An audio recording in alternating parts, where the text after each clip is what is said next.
नमस्कार, स्वागत है आपका कहानी मंगल चैनल पर। कभी सोचा है एक मासूम सी दिखने वाली गुड़िया भी इंसानी जान ले सकती है? झारखंड की राजधानी रांची में एक गुड़िया ने 4 लोगों की जान ले ली। ना वो हिली ना बोली, लेकिन जहां भी गई मौत उसके पीछे पीछे आई।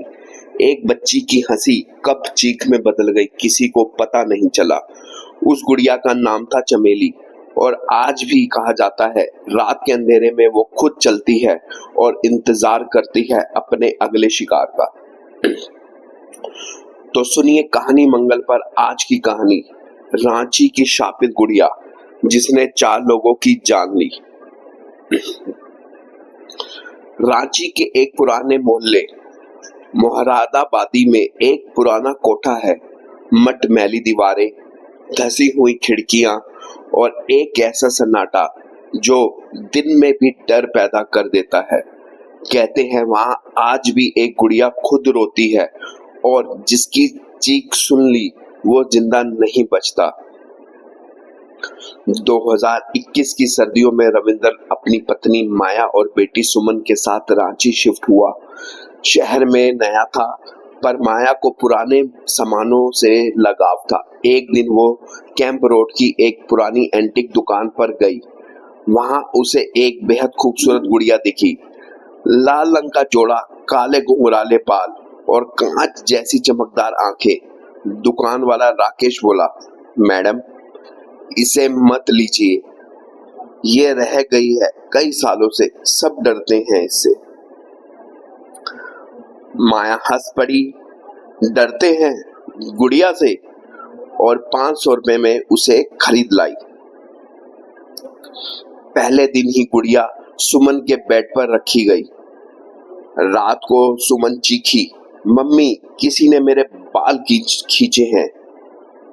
माया ने सोचा बुरा सपना होगा, लेकिन अगले दिन रविंदर की ऑफिस फाइल जलकर राख हो गई बिना किसी कारण। तीसरे दिन सुमन ने बताया कि गुड़िया खुद चलती है। पापा मैंने देखा है, वो सीढ़ियों पर बैठती है, जबकि मैंने उसे अलमारी में रखा था। एक रात माया रसोई में खाना बना रही थी, अचानक गैस का सिलेंडर ब्लास्ट हुआ। पुलिस ने कहा लीकेज था, पर रविंदर जानता था कि उसने खुद सिलेंडर बंद किया था। सुमन बेहोश पड़ी थी, उसके हाथ में वही गुड़िया थी। अब उसका एक आंख लाल हो चुका था। रविंदर टूट चुका था। उसने उसी एंटीक शॉप वाले राकेश से मिलने का फैसला किया।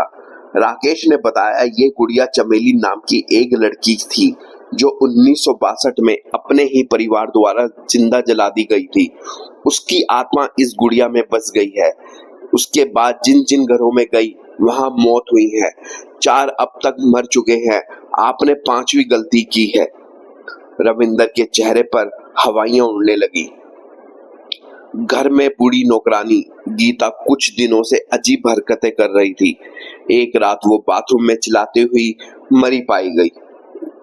उसके शरीर पर जलने के निशान थे, लेकिन कोई आग नहीं लगी थी।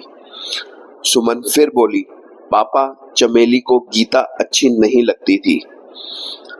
अब सुमन बदलने लगी, उसकी आवाज भारी हो गई थी। एक दिन उसने रविंदर को ही चाकू से मारने की कोशिश की। जब उसे होश आया तो कहने लगी, पापा मुझे नहीं पता मैं क्या कर रही थी, चमेली कहती है कि सब मर जाएंगे। रविंदर डर गया और उसे पंडित शिवदत्त के पास ले गया, जो झारखंड के एक नामी तांत्रिक थे। पंडित शिवदत्त ने कहा, यह कोई सामान्य आत्मा नहीं है, यह विनाशक आत्मा है। यह सिर्फ शांति से नहीं जाएगी, इसे मिटाना पड़ेगा, और इसके लिए 4 मरे हुए लोगों की अस्थियां और गुड़ियां साथ चाहिए। रविंदर ने माया की राख, गीता की अस्थियां और गुड़िया को इकट्ठा किया, लेकिन बाकी 2 लोगों की जानकारी राकेश से मिली। वह पहले मालिक थे जो अब भूतपूर्व हो चुके थे। तांत्रिक क्रिया से पहले 2 दिन बचे थे। राकेश को उसी रात उसके दुकान में मृत पाया गया। गले में गुड़िया की लाल फ्रॉक लिपटी हुई थी। इंस्पेक्टर दुबे इस केस में लगे थे। उन्होंने भी इसे सामान्य दुर्घटना बताया, लेकिन जब वो खुद गुड़िया को सबूत के तौर पर उठाने गए, उनकी आंखें फूट गई, वो पागल हो गए।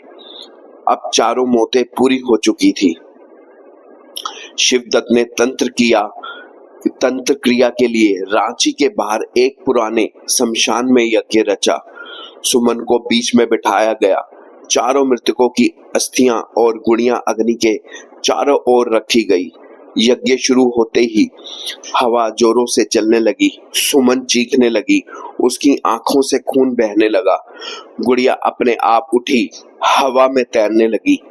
चमेली की आत्मा बोली, ये सब मरेंगे, मेरी मौत का बदला अधूरा है। गुड़िया आग में गिर पड़ी और जलने लगी। सुमन बेहोश हो गई। यज्ञ पूरा होते ही सब शांत हो गया। सुमन ठीक हो गई थी। रविंदर ने वो घर छोड़ दिया, लेकिन एक हफ्ते बाद उसी शमशान के पास एक बच्चा खेलते हुए एक जली हुई गुड़िया लेकर घर आया। कहानी खत्म हो गई, लेकिन क्या वे गुड़िया सच में जल गई थी, या फिर आज भी किसी बच्चे के खिलौने के बीच छुपी है किसी नए शिकार की तलाश में?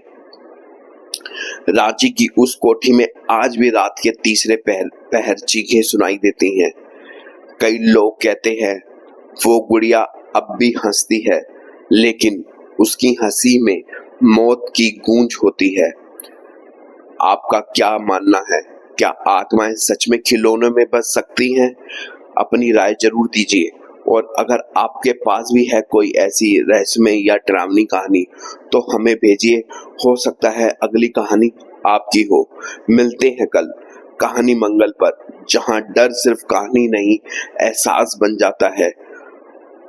रोशनी बंद करिए और आवाज बढ़ाइए, क्योंकि डर का असली मजा अंधेरे में ही आता है।